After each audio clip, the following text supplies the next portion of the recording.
Alrighty then. That's Phoenix Suns, Saturday night, Miami, South Beach, Florida. The Suns, the Heat, the hottest matchup in all of basketball. Tell me if you've heard this before. Suns lose. Suns are now 1-8 on the season without Kevin Durant, and now 12-10 on the season. So mediocre, mid. A lot of those words come to mind when we talk about who this team is in their totality. But if we're talking about without Kevin Durant, ass, shitty, other words come to mind. Not feeling too great in this one after watching this game, not just because of the loss, but because I just don't feel good. Something's going on and my head feels compressed. But you know what? The show must go on, and the show will go on right here on the Suns Jam Session podcast. I'm your host, John Voida, managing editor of Bright Side of the Sun, and we're co-streaming on SunsGeek's channel, one of my favorite people to talk basketball with, even after a loss. I'm welcoming Brandon, SunsGeek on YouTube. You know where to find him. Brandon, how you doing, man? How you doing? I'm doing fantastic, my man. First off, I hope you feel better, man. And thank you so much for having me on and letting me co-stream this. I wish it would have been in a winning effort, but hey, we're here. We're doing this because we're real Suns fans and we're sticking through it, man. So we're going to power through this. Yes, you know, peaks and valleys. For every peak, there is a valley that lies ahead. And for every valley, just know that although work has to happen, a peak lies ahead. And right now, you know, this front end of the season, the valley is experiencing a valley, a second consecutive loss, and one that I kind of expected. I didn't see us going into South Beach without Kevin Durant, without Yusuf Nurkic, without Ryan Dunn, three major rotational pieces and beating this team. And perhaps that's why there was a lot of frustration after losing to the Pelicans a couple nights ago, because I figured on this 3-game road trip that this would, that would be the win. And I mean, did you expect to win this game, or were you just kind of like fingers crossed, fists made with your toes, just holding on to dear life? A little bit of fingers crossed, and I would expect. I thought we would have won this game because again, we lost that Pelicans game. It sort of reminded me of that Nets loss, like one of those losses where you're kind of kicking yourself from your behind. And the Suns got chewed out for a reason, which they talked about on the broadcast. We'll talk about that later. So I thought we were going to at least win this game, and we did not win this game. So 12-10 on the team, or on the season. Shout out to everybody who's watching, whether you're watching on the Suns Jam Session channel or the Suns Geek channel, or if you're listening to the podcast at a later time.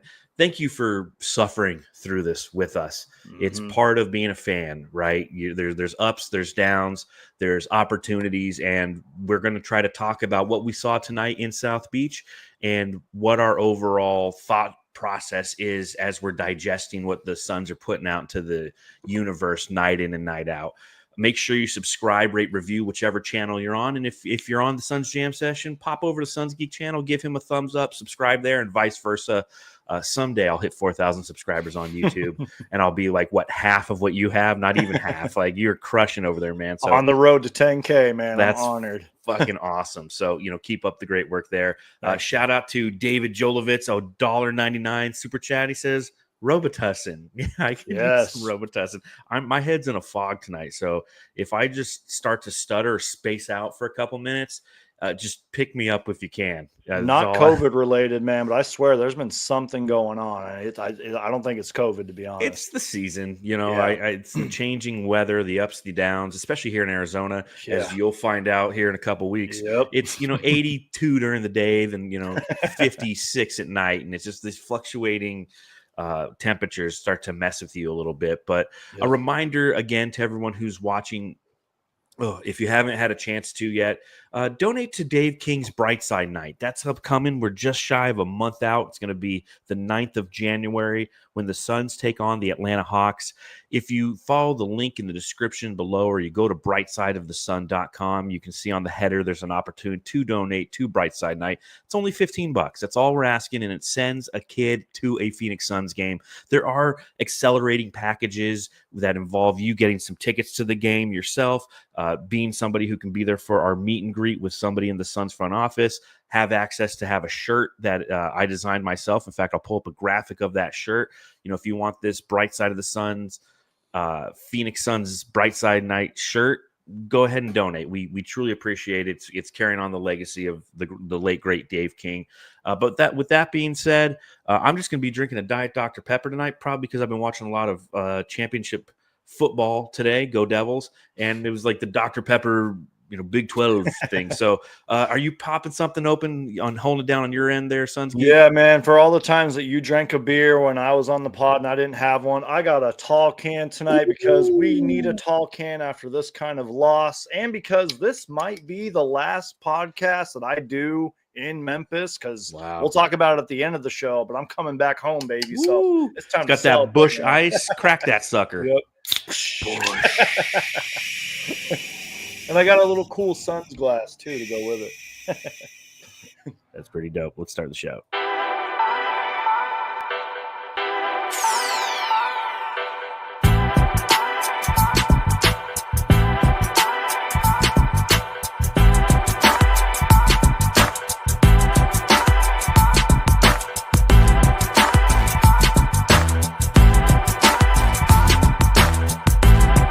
That's right.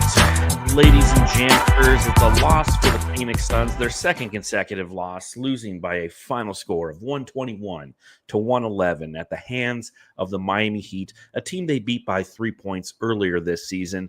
And it brings me to my first question.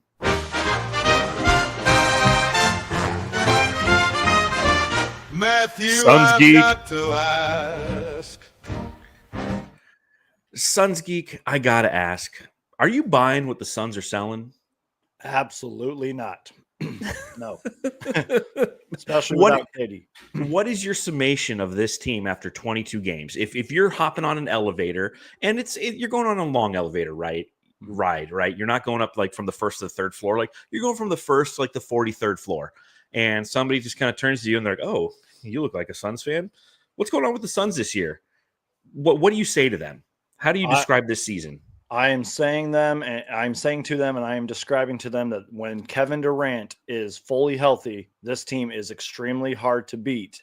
And when Kevin Durant is injured, this team is very frustrating and inconsistent, and they really have no excuse to be. I understand Kevin Durant, being injured is a huge part of what's happening right now, but we, at least on paper, we're supposed to be better and have more depth and have better leadership.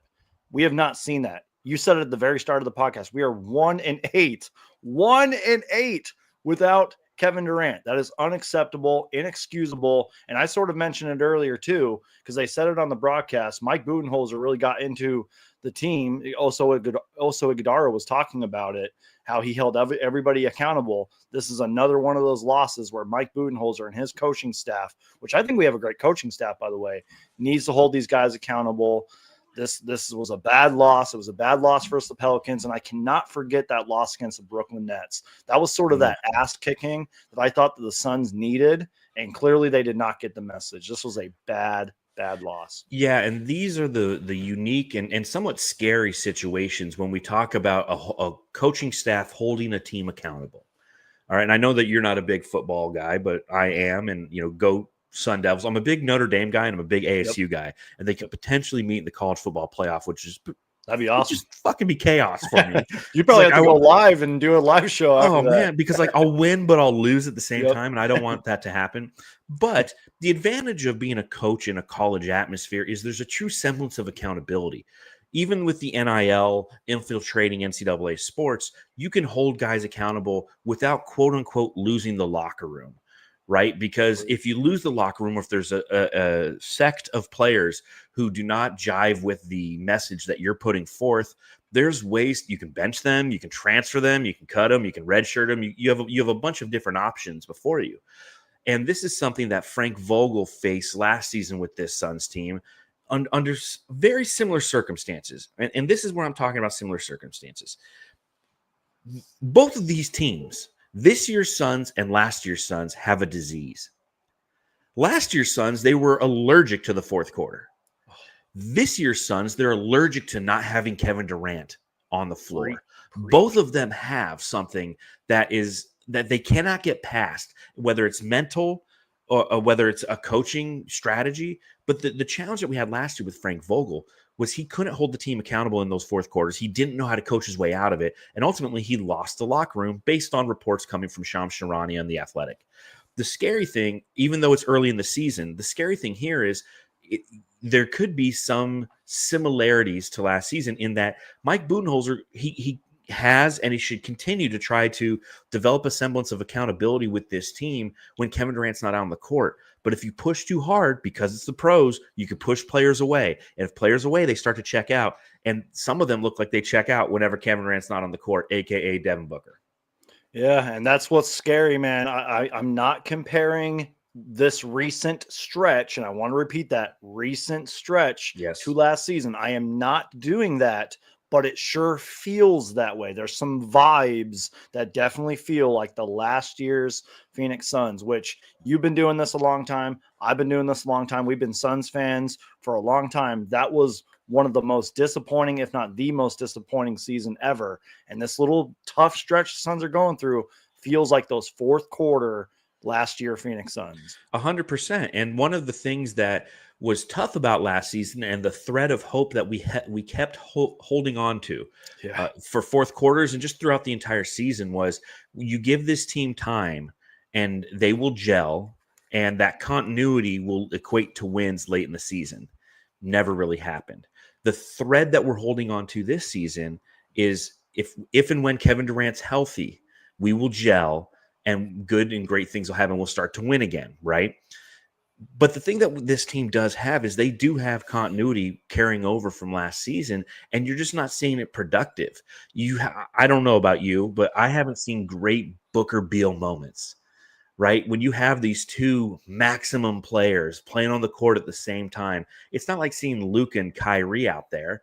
It's Booker and then like less talented Eastern Conference Booker, who likes to dribble, and they both turn the ball over a bunch, and they're not great ball handlers, and they're decent shooters, but like Booker can't shoot from beyond the arc, and they just have an identity crisis that for some reason, and part of that reason is the fact that he's one of the greatest players of all time. But when Kevin Durant's on the floor, it alleviates a lot of the pressure and allows them to open up and be the best version of themselves. But when that doesn't occur, when either one of them steps off the floor, every other team sees the recipe for success is you just blitz these guys, they fumble the ball away, or ultimately they don't result in a productive possession for the Suns. And that's worrisome, man. Could you imagine if our bench didn't have a good game tonight? We would have gotten blown out. We would have gotten wiped off the floor. And that exactly proves the whole point in segment you just had right there. It would have been terrible if the bench didn't show up tonight. Yeah, the bench had 37 points for the Suns, 22 for Miami, and a lot of key players coming off the bench and putting forth the effort because the starters simply weren't getting it done. I mean, they and this is another interesting thing about this Suns team, and this is why it's fun to kind of have guests on, at least on the Suns Jam session side, because we go live after every game, and it's great because it's like I can't remember last time I talked basketball with you. Yeah, it's been a long time. It's been a while. I've been busy. You've been busy. It's been crazy. and so it's like there's these, and it seems like the nights where you're available are the nights where I'm off, and you're doing it with Matthew. So it's like, I get SunsGeek tonight, but it's great because we get to have some of these basketball conversations that I've been having with Matthew. And I get to have them with you as well because I get to see and hear your point of view. Mm-hmm. What is your point of view, and what are your thoughts on the Suns being so 3-point heavy, as we all figured they would be in a Mike Budenholzer system? At first, I really enjoyed it because it was such a change of pace from last season. I mean, that's why I was so locked into the preseason. I was like, after every quarter, I want to see how many threes the Suns attempted and made. And I'm still kind of doing that to an extent now. But now I expect it. And even when we had good three-point shooting nights, like tonight for the most part, it still isn't really resulting in many wins. That's a little concerning. But like I do want us to continue to launch up as many threes as possible and make those threes. Hopefully that answered your question. But I will say it is a better change of pace compared to last season. I like the change, and I agree with you. I like the change of pace because I felt it was such an area of opportunity for the Suns last season. Yep. Fifth overall in 3-point shooting percentage, but 25th overall in 3-point attempts per game. It was just like you have this amazing tool that you simply don't use. And now they're utilizing it. And for those who read brightsideofthesun.com, every Monday I do a weekly segment called Tracking 40, where I break down the previous week's performance relative to 40. 40% 3-point attempt rate. So that is, if they shoot 100 shots, what percentage of that is shot attempts from beyond the arc? So if they shoot 40 out of 100, 40%, because that's something that's never happened in the history of the Suns, but it's happened 5 times over the last 6 seasons, I believe, in Mike Budenholzer teams. And so it's kind of like getting with the times, but also 40% relative to accuracy. So if you can join that 40-40 club, if you can be a team that shoots over 40% of your shots and makes over 40% of your shots, you're going to win games. It's math. It's simple math. That's a good thing for the Suns. So there's been this morph in Phoenix, and it's been interesting to watch, is the way I'll put it, because the challenge that I've noticed in non-Kevin Durant games is the Suns truly live by the 3, die by the 3. And tonight against the Heat was a great example of that, because in the first half, where they took a 58-53 lead into halftime, they were 11 of 24 from beyond the arc in that first half. Yep. For those of you who are really good at math, you're like Rain Man. Somebody just dropped some matches somewhere, and you're like, there's 375. That's 46% is what they shot in the first half. But they come out in the second half, and the same thing happened against the Pelicans, where they just can't hit threes anymore. Yep. And they go 5 of 17 for 29% from beyond the arc, and ultimately lose the game by 10 points. And it's tough because I don't know what the answer is. I don't know how to find that balance of going, you know what? You have to have the ability to recognize if you're not hitting the 3 to start penetrating more. But if that's what the defense is giving you and you simply just can't hit the shots, then that's what the defense is giving you and simply can't hit the shots. That's where basketball just sometimes makes no sense because of exactly what you just pointed out there. And that's where I was really excited, especially after halftime. The Suns had a very solid, first half. And I felt like that was going to be the ball game right there. Whoever makes more threes in this game wins the game. And the Miami Heat, I think, made one more 3 than us and shot 40% from 3, I believe. And again, just that third quarter, man, I'm sure we're going to talk about it in a minute, but that third quarter is what absolutely killed us. And yes, I feel like I said this a lot last season and in years past. The officiating was very bad tonight, very questionable, kind of on both sides, but that is still no excuse. That third quarter killed us. And again, like I'm looking at the numbers here. I just want to make sure I'm getting this right. The Heat shot 40.6% from 3. They made 13.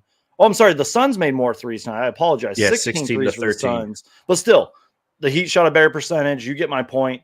Live by the 3, die by the 3. And it's where it makes no sense. Like somebody in the comments was talking about how like Bradley Beal and Devin Booker aren't 3-point shooters. Like I think they are. They just maybe need to get more up. And again, we didn't have Kevin Durant tonight, so I'm not really sure if I'm making sense there. But I'll talk about the Bradley Beal, Devin Booker 3-point shooting thing here in a second, because I think one of them is a good 3-point shooter, and I think the other one's just a completely mid 3-point shooter. And I don't care if Booker or Durant's out there or not. But let's talk about that third quarter. Third quarter for the Phoenix Suns. Again, they enter with a 5-point lead, and they're outscored 34-24 in that period. So they go from being up 5 to down 5, and kudos to them to even make it a game at the end of that quarter, because they were down by as many as 13 in the quarter. I mean, they came out flat, a 14-2 run for the Heat to open that quarter, and it's something that happened again on, was it Thursday? Is that when we played last against the Pelicans, where we gave up 45 points. Oh, God. So this team continually, we talk about the fourth quarter Suns last year. They're slowly starting to develop this identity, especially in games where Kevin Durant's not there, right? Where Kevin Durant's that stabilizer. Whereas I like to call him the butt plug, right? Like if you're playing shitty, he'll stop the shitty runs, right? Because he'll just hit like that 10-foot jumper ever so smooth and stops the opposing team from going on an 8-0 run, right? They don't have that. And when he's not there, they come out and they're not focused. They're not playing well. They're starting to turn the ball over a little bit. In that third quarter, they were 2 of 10 from beyond the arc. They rebound. We hit like one shot in 5 minutes, and I'm not even joking. Yeah, I tweeted that out. I tweeted the screenshot out. I was like, we hit one shot in like 5 minutes. That's terrible. Out rebounded in the quarter, out assisted in the quarter. And the thing that obviously really killed us was, as you mentioned, from an officiating standpoint, the fouls just started pouring down. Now, in the first half, Oso Iguodala's driving, he dunks it in, he gets like grabbed on the wrist, no foul. Devin Booker and Bradley Beal are just absolutely getting mugged in the first half. And then the second half, it's like the officials got together and like, all right, I guess we got to start calling shit. So they called everything on the Suns, and again gave up that lead, and it was no turning back. And one of the challenges that I've had with Phoenix this season is their defense is so average, and they gave up 34 points in the third quarter, followed by 34 points in the fourth quarter. And they're a team that just they can't make, at least in recent memory, they can't make defensive adjustments. And that's a problem for a team that their best defense is having a great offense. So when the offense isn't playing well, their defense can't execute, man. There's a layup line in the fourth. It's like unacceptable. I remember last season we were doing one of our pods, one of our thousands of pods that we do, and somehow the topic was like, who's the Suns' best defender? Was it Kevin Durant or Josh Okogie? For some reason, I was stupid, and I think I said Josh Okogie, and you were like, if Josh Okogie's your best defender, you're fucked. That was exactly what you said. Now, we could argue all day who's the better defender, Kevin Durant, Josh Okogie, yada yada. Royce O'Neal's a good defender. We have good defenders on this team. Like I said, we on paper are supposed to have better depth and defense this year. I haven't seen much of that better defense. I don't have the defensive numbers in front of me, the defensive rating and all that. I don't care. We are not a good defensive team as of right now, and especially during this stretch. It is bad, man. Like you said, that fourth quarter was a layup line when I knew the game was over specifically. I mean, we lost this game in the third quarter, but we kind of made a little push late in the third. I think it was like 11-3 run or something like that. Even in the fourth, we got it to 103-100. Yeah, exactly. Like it was a 3-point game. That's the thing. Like I even tweeted out, or I think I saw a tweet, or I tweeted out, I said something like the Suns were down 8, but it feels like they're down like a lot more. Mm-hmm. There was one play though, like kind of late in the fourth quarter, Jimmy Butler goes in for an and one. And then I think the next play down, they hit a 3. I was like, that's the ball game. Because I texted you. I was like, yep, Suns are waving the white flag. I'm getting ready for the pod. So the Suns defense is not as good as I once thought it was. It's not as good as I anticipated coming into the season. And I don't know how to fix it. I don't know, man. Therein lies the issue. And that's where I completely agree with you, where I don't know what the answer is to fix this team. Obviously, having Kevin Durant is going to be something that will help this team defensively.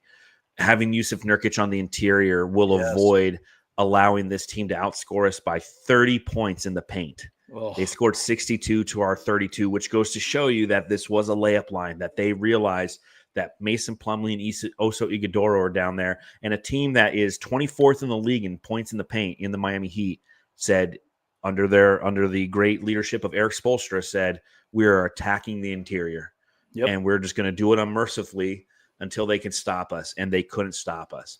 The Suns, as you mentioned, have some really unique and I feel above average defenders. Yes. Royce O'Neal is a great perimeter defender, not a great, if you put the ball on the floor on him, he's not a great defender. Bradley Beal has effort. Booker has effort. Okogie is a fuck shit up guy. Yes. Grayson Allen has some physicality to him, but it's a team defense thing. They really need to focus on that team defense and try to identify or game plan better or make an adjustment, because come halftime, the Miami Heat were still kicking the shit out of us on the interior, 28-12 on the interior. So there was definitely an opportunity for Mike Budenholzer and his coaching staff to go, you know what? Their game plans attack the interior. Maybe we should try to bolster that up and force them into some mid-range shots and force them into some three-pointers. Now, if that's the case and that's what would have happened, then we'd be just sitting here and been like, their perimeter defense is shit, because they can't do both, because they're just not a good defensive team. Defensive rating, 20th in the league. Opposing points per game, 18th in the league. They are a bottom third in the league defense. Yeah. And when you are missing Kevin Durant and nobody else can step up and provide that offensive leadership, you're going to lose games. And that's not even hyperbole. They're 1-8 without Kevin Durant. It's just a fact. Yep. It's bad, man. I don't know what the issue is. Now, in all fairness, and I hate to use the injury excuse, we were down 3 of our best players. Kevin Durant, Yusuf Nurkic, and Ryan Dunn. And I know a lot of Suns fans hate Yusuf Nurkic, and they want him off this team, but I feel like this was a game, and even last game, because the Pelicans are pretty small. I mean, Yves Missi is their starting center. Yeah. We could have really used Yusuf Nurkic tonight. And the Miami Heat, man, I could go on a whole rant about the Miami Heat. I'm sure they'll probably be up there in the playoff race, but they're not a contender anymore. No. And I know people will be like, oh, well, they're going to go on that big magical playoff run and go to the final. No, that era is over. That's why you read those stats to me, and I was like, this team is not that good. But they were pretty good tonight. I'll give them credit. And I love how you gave credit to Eric Spoelstra, who besides Greg Popovich is the best coach in the NBA, man. He deserves so much credit. I don't care what the Heat record looks like. He is a great coach, and I hope they don't fire him just because that team isn't performing. No, he's been there for 17 years. Exactly. And I think that this team and this organization understands that they're at the back end of this version of the Heat, and they're going to be ready to rebuild. And just like the Spurs did with Pop, it's like, hey man, we're going to rebuild, but we need you here for that rebuild because you're an amazing coach and you're going to coach these guys up right. What do you think of the whole Heat culture thing as a City Edition uniform? I'm so glad you asked. I would love it. Like if I was a Miami Heat fan and they said, hey, this is our practice court and our practice jerseys, I'd be like, cool, I'll make a video if I was a Heat fan. But no, as the actual NBA uniform and stuff like that these guys play on and they perform in front of thousands of fans, it looks weird. It doesn't look like it was finished. It's bad. That's my answer. I don't like the Heat culture thing. Maybe if we knew more about, the Miami Heat and stuff and we followed that team more closely, I'd get it, but still it's terrible. I feel like you can say that for every City Edition, and that's what makes it unique is the fan base connects with it because it's something that they understand. Yeah. And so I can see that side of it, but here's my number one gripe with the Heat culture thing. My number one gripe, because I'm just like you. I put myself in the shoes of a Heat fan. Exactly. And this is the second season they've done Heat culture. I think last year they were white jerseys and they switched them. They're red this year. Next year they'll be orange. They in Miami, they find a concept, they milk it for 3 seasons, which is the right way to do it, in my opinion. But my biggest gripe with it is the fact that it has the normal Heat logo on it. It's just smaller and then culture's really big. It's like I already have a jersey that says Heat on it. I mean, I could write the word culture under it, and then it's technically a City Edition jersey. It's not that creative. I think that obviously, as I mentioned, from a opposing fan base standpoint, we think it's weird. But if you're inside the fan base, you embrace Heat culture. It's part of who you are. Eric Spoelstra is a cornerstone of Heat culture. I just think that the design is lazy. They're like, all right, we're going to do Heat like we always do. Like, you're not changing it all. No, it's the exact same font, same color, everything. And then we're just going to write culture under it. Okay. And we'll give it kind of like a faded spray painted look, like it's aged, it's cultured, if you will. Like, Steve, that's a great idea. Pay this man his money, And that's what I was going to say is it looks faded. Like it looks like you could write it on a t-shirt and be like, oh, I'm Heat culture. This is our City Edition jersey.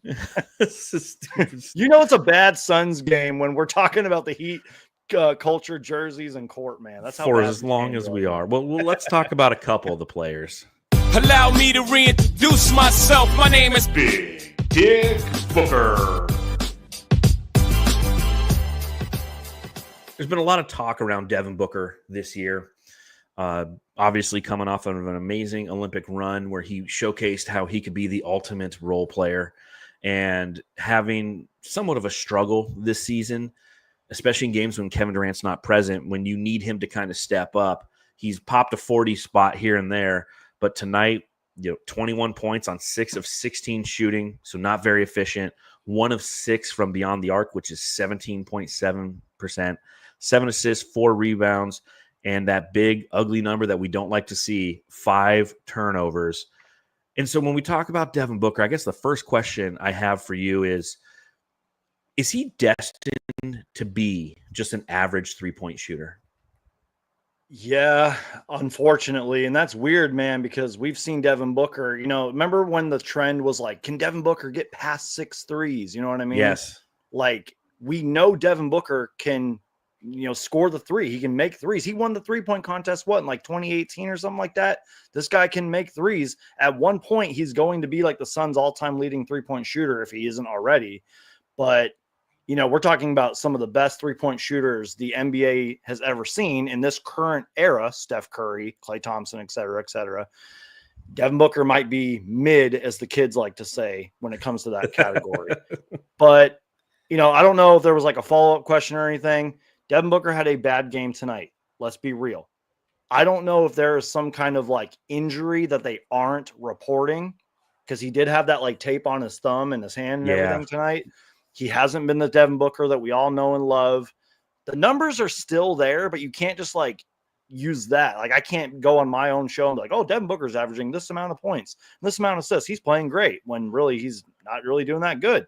It's a tough stretch right now for the Suns. It's a tough stretch for Devin Booker, but I still believe in Devin Booker. I know I kind of segue onto my own topic there. No, you're fine. After your question, but I still believe in Devin Booker. But I will just say this.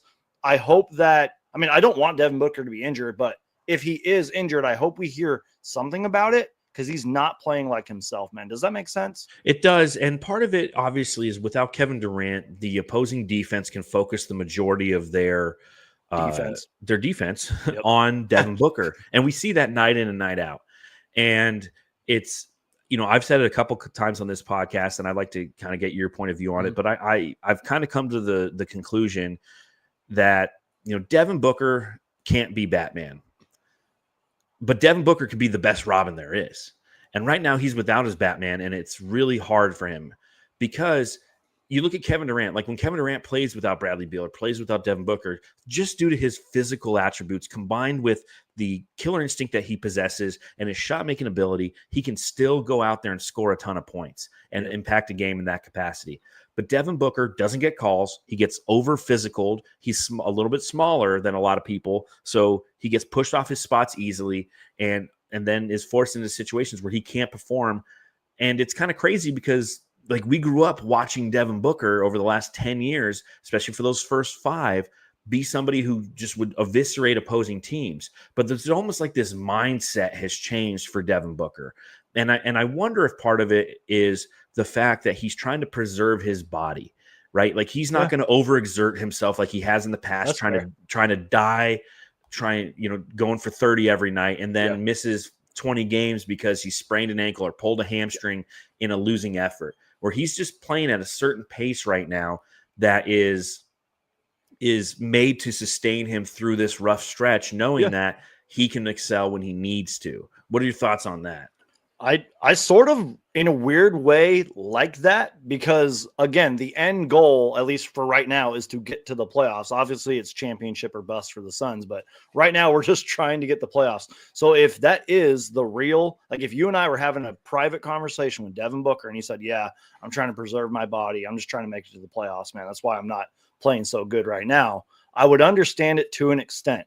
And you know this for a fact, man. The Western Conference is so deep. I don't know what the standings look like right now, but you said the Suns are 12-10 right now. Mm-hmm. This West is so deep, man. And yeah, there's the play-in tournament and all that, but the Suns do not want to be a play-in tournament team. We saw what happened last year. The play-in tournament can be brutal. The Suns do not want to be put in that position. And that's why I keep going back to that loss against the Nets, and then most recently against the Pelicans. Yep. These kind of losses are going to kick our ass and shine their head later in the season. Like, oh, if we wouldn't have lost that game, we didn't lost that game, we wouldn't be here in the standings. So I hope that Kevin Durant comes back healthy. I hope that Devin Booker starts playing at an all-star level as soon as possible. And I'm sure we're going to talk about him in a minute, but hopefully Bradley Beal starts playing better, because the Suns cannot afford to lose these kind of games. I know it's still early, but we can't use that. But every game still counts, man. And like you said, game still counts. Yep. Like you said, last season, it was the Spurs. Like, the Spurs beat us early, back-to-back early on, and we paid for that at the back end of the season. It's funny. John Tran in the chat He's says, been preaching tonight too. which Robin? Yep.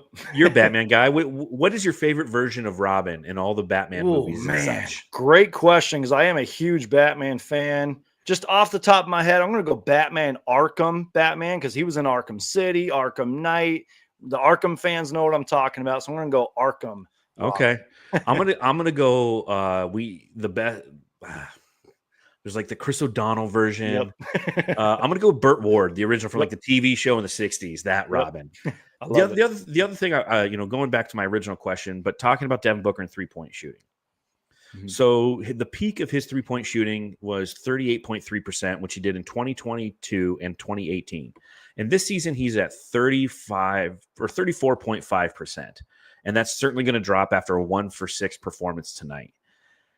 One of the challenges for Devin Booker is if you look at some of the advanced stats, if you dig a little deeper, Mhm. he's attempted, not including tonight, he's attempted 165 3-pointers this season and made 57 of them, right? That's the 34.5%. Of those 165, only 35 of them are what you would classify as wide open. That's 21% of his 3-pointers are classified as wide open. And on those shots, he's shooting 42.9%. So if you can get Booker wide open, perhaps he can start to become unmid, as I guess the kids would say. What's the opposite of unmid? Ohio something. But if you can get him open, but again, that's the challenge right now. With no Kevin Durant, he's not getting those wide open shots. He's not not knocking them down. 1-for-6, you can't have that. You can't have that.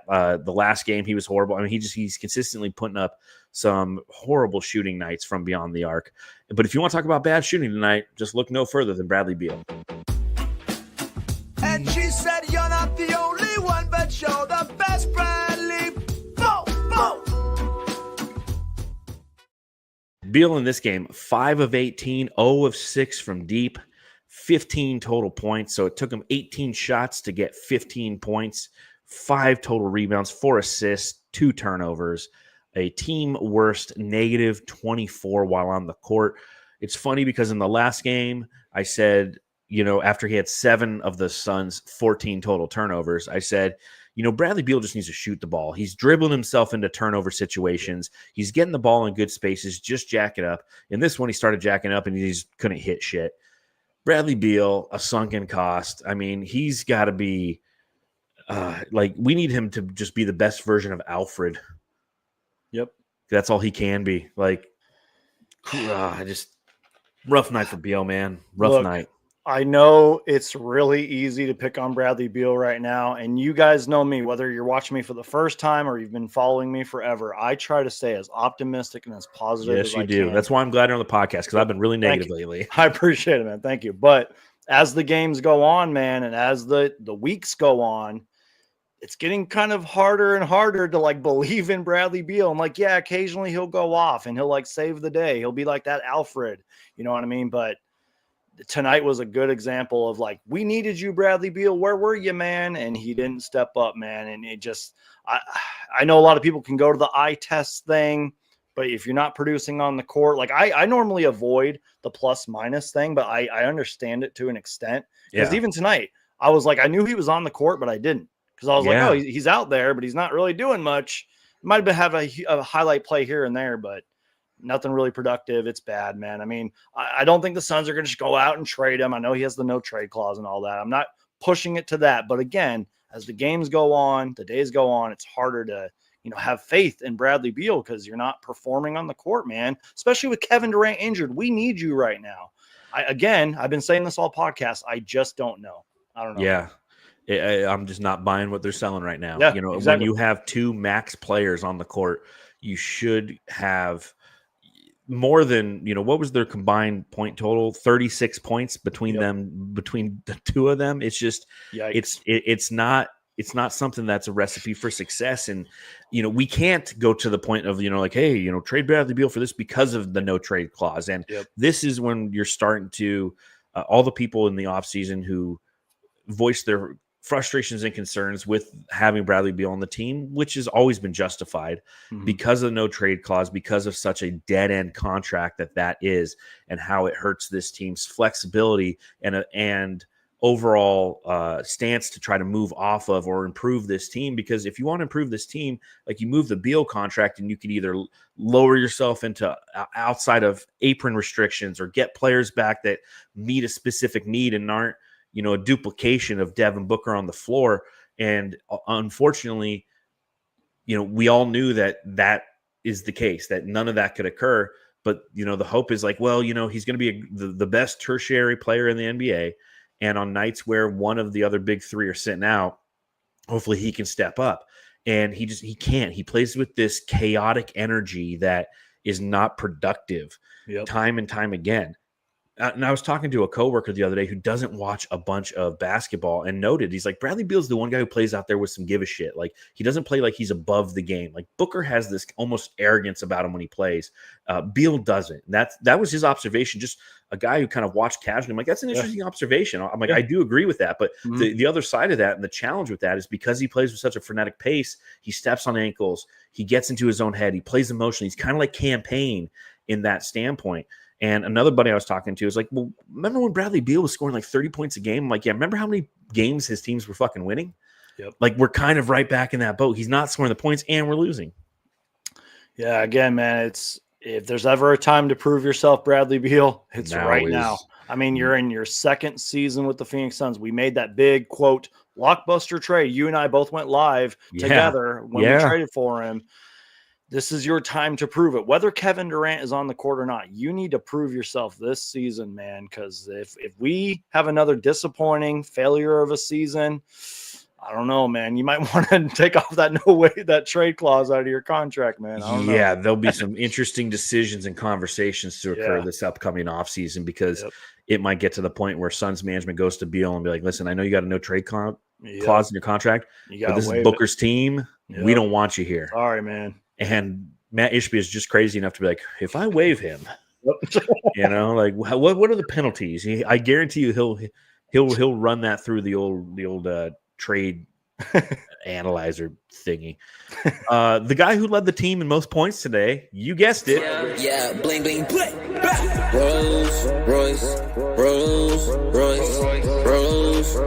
yeah, nigga, Rolls Royce.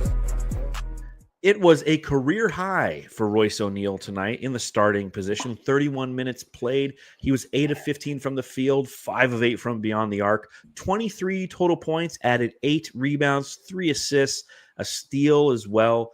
The second consecutive great Royce O'Neal game.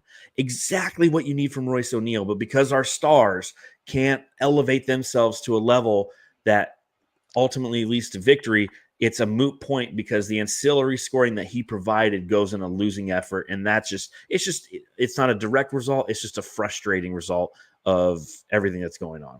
You know how earlier in the podcast when I said like, oh, could you imagine if the bench didn't show up tonight, we would have gotten blown out. Let's just pretend for a minute. Let's use our imaginations.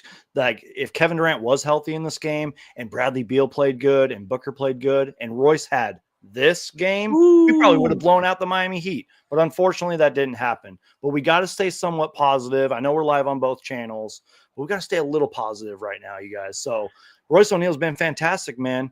And hopefully he can continue to play like this. I know he'll go through some rough stretches here and there. But when Royce O'Neal plays good, we're going to at least be in most ball games and hopefully win more ball games. Royce O'Neal was fantastic tonight. And I hope that this is a little bit of a message sender to the stars of this team and the starters. I know Royce started tonight, but you get my point. Yeah. The starters of this team to play better. And look, Royce O'Neal has been better than advertised, if not just as good as advertised, ever since the moment we trade for him. Like, yeah, he goes through rough stretches here and there because he's a shooter. He's streaky, but you mentioned it like earlier in the podcast. Like he plays great defense. He also finished with 7 rebounds tonight, 3 assists, 1 steal. Like the guy just does everything out there. It's like if everybody else is not going to step up, at least he tried. You know what I mean? Like he was great tonight. Yeah, and it's a career year for Royce O'Neal. I mean, 10 points, that's career high. 6 rebounds isn't a career high, but it's second most he's ever had. Pretty good though. It's amazing, So again, we talk about the reasons why this team can be successful and will be successful when Kevin Durant gets back. I don't know how far they can get ultimately. But if Kevin Durant's back, you do have good ancillary players. And Royce O'Neal is one of those players. And I want to give a shout out to him because I think that he is just absolutely fantastic in what he's been doing over these past couple games, snapping out of that slump because we were so worried about that slump that he had when the Suns, when Kevin Durant was, on the shelf the first time. Again, it just goes back that I don't know what the answer is with this defense because our best defense is our offense. And when our offense is only scoring 111 points, like you're just not going to win games. Is there anyone else you want to talk about before we go to the jam? Oh, you know what? I need to do the subreddit stakeout. Yep. Let me do that. The Suns Jam Session subreddit stakeout. Now, this is normally the time of the show where I put on a Batman mask and I talk to you all like Batman. But I don't feel good. My throat kind of hurts, and I don't feel like talking like this for any amount of time. But I will say that, as per usual, on the Suns Jam Session, what we do is we monitor the subreddit of the opposing team during the game to see what they are saying about the game, how they're absorbing the same thing, but from the other side of the coin. And I will say, over there in South Beach on the Heat subreddit, not a lot of shit talking about the Phoenix Suns. No one saying that Devin Booker, is the ugliest guy in the league or has a Lego head. But these are some of the comments that they had. And they were really laying into Jaime Jaquez Jr., right? Yeah. They were really laying into him. Struggling, man. Just saying. Second year, the kid out of UCLA was really kind of somebody who people regarded as a steal in the draft a season ago. Mm-hmm. And he was who they were kind of, aiming their gun at and taking shots at tonight. So here's some of the comments. Christ, Jamie, is Jaquez mentally slow? Why the fuck did Jaquez shoot that bullshit? And why the fuck did Rozier take that layup? Get the all-idiot lineup the fuck out of here. Jeez, I thought Suns fans were bad. Oh, my God. That's a great line. The UCLA guys are going to shoot 90% of the time they get the ball. So they're referencing not only Jaquez, but Kevin Love as well. So anytime you throw it to a guy on the Heat who goes to use it was a UCLA alum, apparently they're always going to shoot it. And then the only other comment I had really was, Heat aside, this game must fucking suck for a neutral fan. Because it wasn't really a pretty game. It was kind of clunky, kind of, so then they won. At least they won. At least they won. So that's the subreddit stakeout. The Suns Jam Session subreddit stakeout. All right. Any other topics you want to talk about, Suns? Yeah, I know you're not feeling too good, and we got to keep this short and everything. But can you just quickly play the Monte Morris drop? Oh, dude, that is a great call. In fact, I have in my notes. Let me find old Monty here. Yep. Bam. Oh, hey, Monte, I really ain't got your money, don't you worry. I said, hey. Monte Morris. All right. Well, I'll read off the stats, and then you tell me what you think about him tonight. Coming in off the bench, 18 minutes played. He was 4 of 6 from the field and 2 of 4 from beyond the arc. He had 12 total points. He had 4 rebounds, 3 assists, and only 1 turnover. Yep. So I specifically wrote down this small stretch, and I'm not saying we would have won the game and everything, but this was a great stretch by Monte Morris here. He literally checks in, and then he found Devin Booker Devin Booker found him for a corner 3. The next play down, he found Grayson Allen for a 3. Then later, I think it was a steal. Booker finds him for another 3. And then it was just a small stretch, which was Monte Morris. It was 3 or assist, 3 or assist. That's what Monte Morris provides for you. And just like with Tyus Jones, this guy rarely turns over the ball. It's a rare feat when he does, especially if he does 2 or 3 turnovers. I even tweeted out, Monte Morris deserves more minutes. And I'm not saying our whole season will turn around if Monte Morris plays more minutes. But this guy is super productive. He was a great offseason signing. Yeah, I feel like he competes on defense out there as well. This is a guy that deserves more minutes. And kind of like how I said earlier with Royce O'Neal, hopefully that's a message sent to the starters and our stars of a team. Some of our bench guys and guys that come, role players are playing better than our starters. That's what we need more of, man. And that's where it's so frustrating with this team is Royce O'Neal has a great game. Monte Morris had a great game off the bench, and we still lose in a pretty frustrating loss. Basketball makes no sense sometimes. Am I crazy or what? No, you're 100% right. Monte Morris, I said it during the game that I want to have his energy and Josh Okogie's energy injected into my veins, or at least put some of that shit in my coffee, because what they're bringing in. And again, this is a good sign for the Suns. And obviously we mentioned earlier how well the bench played relative to total points. But if our starters could play above average or even average, that's how you win games, is you have that sustained energy come off the bench and effective shooting. And Monte Morris is one of those guys. And he's somebody who we don't see a ton of, but whenever we do, he is not impressed me at all this year. Yeah. I think back to the days of like Landry Shamet, when Landry would come in off the bench and we would analyze him and he would disappoint and he'd flash instances of competence. Yeah. Mm-hmm. But for the most part, he would disappoint. Now, granted, he was on a different contract. It wasn't veteran minimum, so perhaps our expectations were higher. But at the same time, it was his performance that ultimately frustrated us. Monte Morris has yet to come in, and I've been disappointed with anything he's done this year. Anything. He hits threes. He sets up the offense. He doesn't turn the ball over. He's got a little defensive gene He to him. Tries out there. He plays with give a shit. He's got that energy. Him and Okogie is like this great little kind of thing to unlock, and this chemistry that has kind of unlocked off the bench, and I'd like to see more of. But again, like, because our starters are combining, our two superstars are making $50 million a year and combining for, they're making $100 million combined a year, but they're combining for 36 points.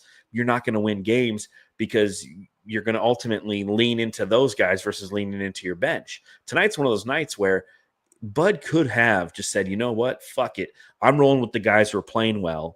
I'm rolling with the bench guys, and let's just see what happens. Every now and then a coach will do that, right? They'll just, I think back to like James Harden when he played for the Clippers, and they were getting smoked in like game 6, and then they pulled Harden, and the bench got him back in the game, and Harden just sitting over on the sideline with the towel.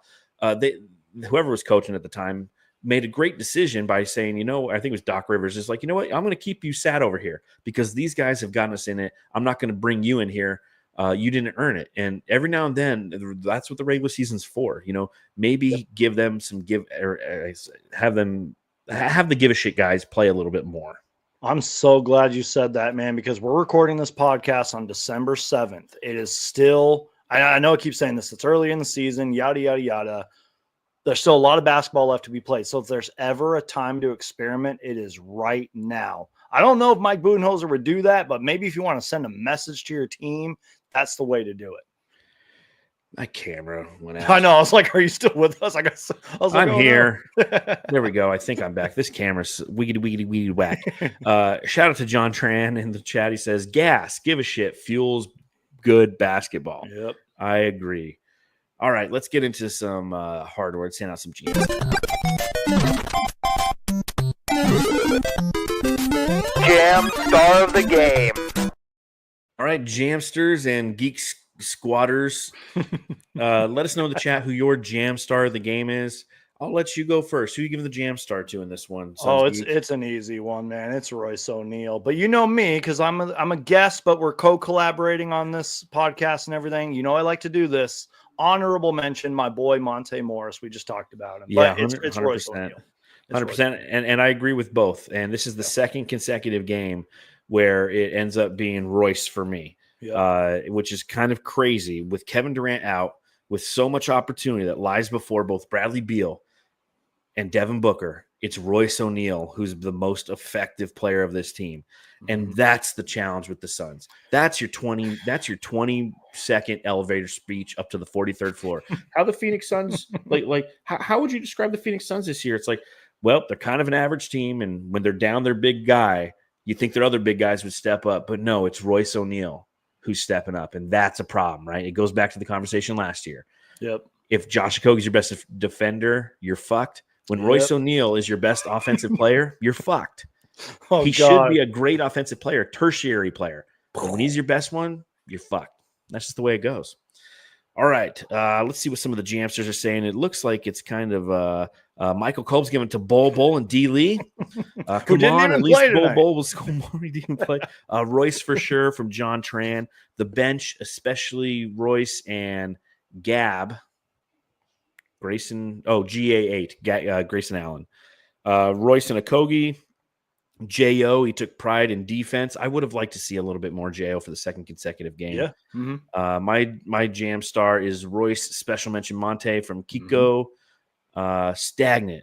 All right, Bud Light from SB 1993. So, all right, so this is gonna be an interesting conversation. Next up for the Suns, back to back, they fly up to Orlando, an easy flight. Hell, they could take a bus if they wanted to. Yep. And they're playing the Orlando Magic, who is a team that's 16-9. They have the third best record in the Eastern Conference, but they're playing without Paolo Banchero, who has a torn oblique. And it was announced today that Franz Wagner, who's been their primary offensive force, with Paolo Banchero out, has also torn his oblique. So what does this mean? What do you expect from this game? Is this going to be a frustrated team that's kind of down on themselves because of the injuries, or is it or the fact that they're like they have the number one opposing points per game and the third best defensive rating, another defensive team? Is that going to translate even without Franz Wagner? I think a little bit of both, but maybe more of the, hey, we're still a really good defensive team, because they are. And I recently talked about this with my YouTube friend, Super Mario Hoops 24, that this team is well connected. And I know a lot of Suns fans are like, vibes. That team has vibes, you know, and they actually have chemistry. They are connected. So even without Franz, which I feel, first off, super bad for, he was having arguably an all-star season. That's not an overreaction or anything. He was fantastic for them, especially when Paulo went out, because they lost like 5 or 6 in a row, and then all of a sudden they just started dominating the Eastern Conference. That was a brutal loss, but I still feel that they're going to give us a tough challenge tomorrow, especially coming off of a back-to-back. And, you know, hopefully he's not out for the rest of the season. I'm sure he'll be back soon.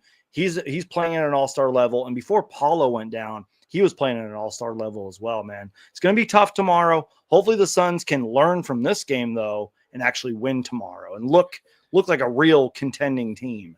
Yeah, I'm worried because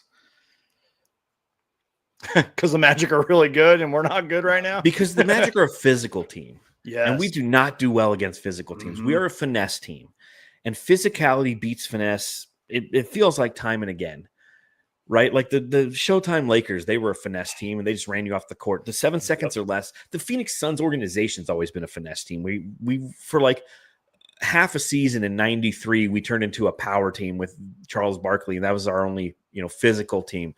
But this is a physical team. Yep. Jalen Suggs at the point, creating havoc.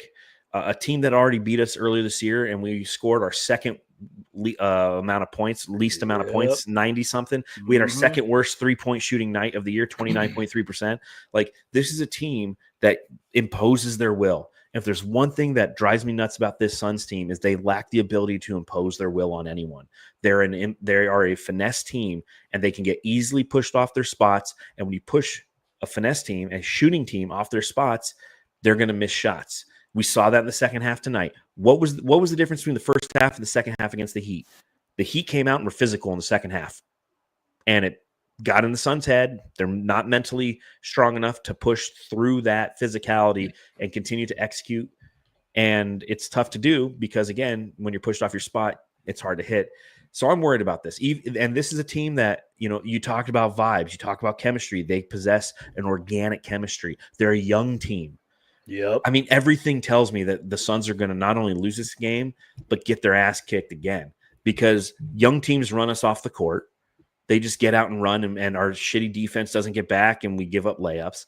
They're going to play physically, and they're going to push us off of their spots. And there's going to be somebody who's going to step up we don't even know who the guy's fucking name is. Yep. You and I have never heard of him. He's going to go for like 5 3-pointers tomorrow and go for 18 points. That like, well, that's his career high. Like Duncan Robinson did to us in the second quarter. Robinson. Who was the guy for the Brooklyn Nets who did it? I know who you're talking about, but yeah, he scored like 30 fucking points against us. Like, never heard of the guy in my life. It's like Suns killers is what we called them. Those Suns killers that are out there. So, we'll see what happens. The game's at 4:30 tomorrow, Arizona time, 6:30 over there in Memphis, I think, or is it 5:30? Yeah, probably feels about right. Yeah. So can't wait to move back and not have to worry about that time change. But tell us a little bit about that before we get out of here. Moving back to Phoenix, huh? Yeah, man. It's funny because last time I was on the pod with Matthew, he gave me a few minutes to talk about it, and just super excited, man. I've been talking about it a lot on my channel and on my social media, and I don't mind sharing it with the Jamsters or the fellow Suns Geeks because I love being open and honest with you guys. Super thrilled, man. Just super blessed and thankful to be moving back to the Valley. I lived there for a couple of decades. It was awesome, but the Suns sucked back then. You know what I mean? Especially when I started my channel and everything, they were not very good. But now that we are good and hopefully we stay good, I can pump out more content for you guys and do real like collaborations like we did during media day and stuff. Yes. And just do a lot of fun stuff coming up, tons more content. Super excited and blessed and thankful to be moving back to the Valley, man. Cannot wait. And hopefully you and I can do some fun stuff, and Matthew as well, man. I can't wait. Of course. Yeah, no, we're looking forward to having you back in the Valley. I know the story's old and people have probably heard it, but it's when we met you at the season opener against the Sacramento Kings in like 2018. And you told us that you were a YouTube content creator, and we're like, you know what, we should give that a try, like not the YouTube side, but we'll do a podcast, and it morphed into the Suns Jam Session. So you'll always have a special place in our heart. Thank you ever so much for coming on my channel, and thank you for having me on your channel for this one. Tell everyone where they can follow you. Yeah, just search SunsGeek and you will find me on YouTube, TikTok, Instagram, all that. So whatever these social medias are called nowadays. Blue Sky. Yep. And you can find all of my writing at brightsideofthesun.com. You can follow me at Darth Voida and the show at Suns Jam on Twitter. We appreciate everyone who hung out with us tonight. Suns Jam Session will be coming live tomorrow evening after the Suns lose to the Orlando Magic. Looking forward to seeing you then. I'll do my best to be as positive. Hopefully I'm feeling a little bit healthier tomorrow. I'm actually surprised I made it as far as I did. So so thank you everyone for joining us. And I guess the only thing left to say is go home and love your family.